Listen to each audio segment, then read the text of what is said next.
Netflix has severely damaged a lot of video game franchises. We saw what they did with The Witcher, we saw what they did with Castlevania, and now it looks like Splinter Cell is next because the Death Watch trailer is getting wrecked by gamers for their cringe girl bosses. I have a few different things to show off, but before I get into the topic, if you enjoy the content I create, check out the links in the description, join the community in my live streams, and consider supporting through Patreon or YouTube memberships. Now, my expectations are always extremely low for adaptations, and when the first season of The Witcher came out, I really liked it, sure. It was not fully faithful to the books or the games, but I still felt like it had something going for it. The costumes were pretty rough, some of the sets were only okay, but I thought a lot of the acting was really good. I thought that the characters had good chemistry, and I thought the general story that they were going with was pretty solid, but as the seasons have continued, it's definitely gone downhill, and now that they've lost Henry Cavill and the lead actress Freya Allen, who plays Ciri, has so much Botox and filler in her face that she's barely recognizable, it just doesn't seem like they're putting as much effort in as they could have, and that show is basically dead. And Castlevania, I thought also was okay at first,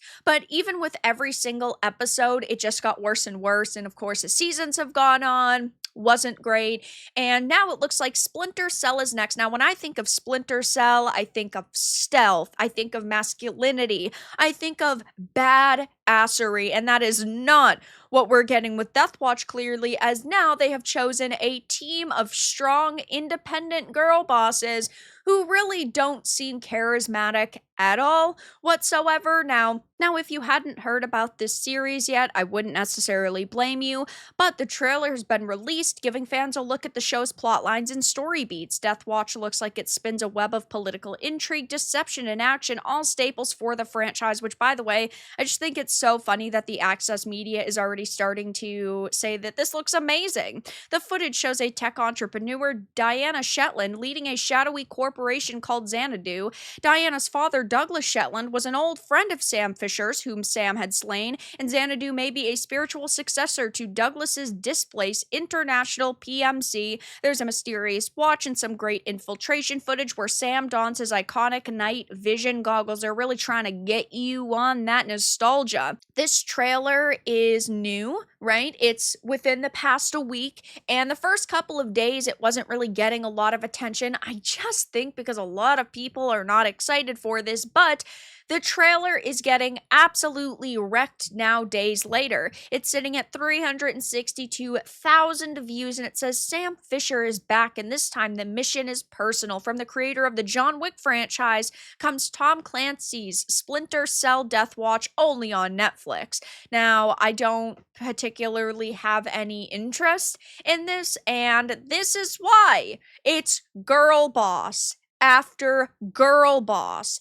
after girl boss. I mean, it is insane the amount of strong, independent women that are part of this. And hey, listen, I'm fine with seeing a female in my entertainment. I am fine with seeing a woman run the show, but she has to be smart, she has to be charismatic, she has to have a personal journey, she can't be a Mary Sue, she has to have something going for her, and all of these women are just strong and bitchy, and that is why we are seeing this absolutely insane ratio, 12,000 likes to 21,000 dislikes, because this just doesn't feel like Splinter Cell. This isn't what you would expect out of a show like this. Now, I don't expect anything better from Netflix, again, with all of the things that they have butchered in the past, but boy, does this seem like it is one of the worst.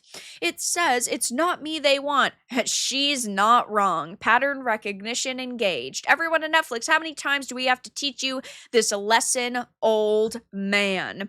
Of course, even the antagonist CEO would be a woman, but in the end, we also know she's not really evil. She was just pushed to it by an evil white man, and she will redeem herself by sacrificing her own life to help the strong black woman replacement. Fisher Nikwa of the original hero. It's not even out yet, and IGN gives it a 9. They laid the bait, and now we see the switch. Bravo. The trailer showed all Sam Fisher scenes in the entire season, and that probably is the truth. He's not the main character. They're probably not going to put a spotlight on him, and yeah, they probably did try to, of course, put as many scenes that he has as possible into the trailer to make you feel like maybe there's a chance this will be good because they're highlighting him so much, and we know that's not the case. It's exactly what happened with He-Man, and it's exactly what's happening here. How many times do we need to teach you this lesson, Netflix? A time for change is upon us. Really subtle, Netflix. Just like 007, a black woman will be his replacement. We asked for a remake of Chaos Theory, and what we got was gender theory. It's so true. We can expect that many reviewers will praise this show soon. Now, taking over to X, we are seeing the same exact thing happen.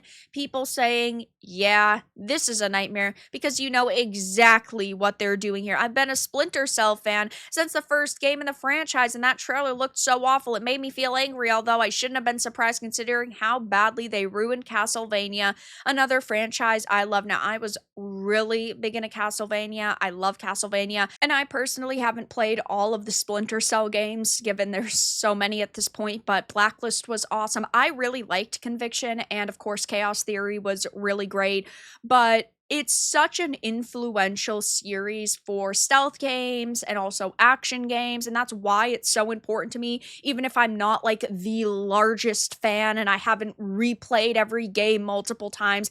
I have so much fucking respect for it, and that's why it hurts so much to see them do this to Splinter Cell. Funny you chose that screenshot. That's the exact moment I closed the trailer. Rather than go and dislike the video, I don't bother to watch the video. Splinter Cell equals dead. And we did see this very similar situation happen to something like Tomb Raider. We saw Lara Croft be completely changed around. We saw them disregard source material, and instead of giving fans of the franchise and the series what they actually wanted, they created this monstrosity, and it sucks to see this happen to so many different series because I want every adaptation to come out and be good. I want everybody to see a trailer and go, oh, this looks really cool, and then be excited for a product. It's like with video games. I want every video game in theory to come out and for them to be absolutely phenomenal, but that's just not what's happening. Most of the time, these series let us down. Most of the time, AAA products let us down, and we always have to stay very cautiously optimistic and really pay attention to the trailers, the way that they're framing these characters, and also the types of characters and storylines that they are promoting that they feel represent the product well. So I don't think Splinter Cell Deathwatch is going to go over particularly well for them, given they have united people in their hatred for this series already, and it hasn't even come out.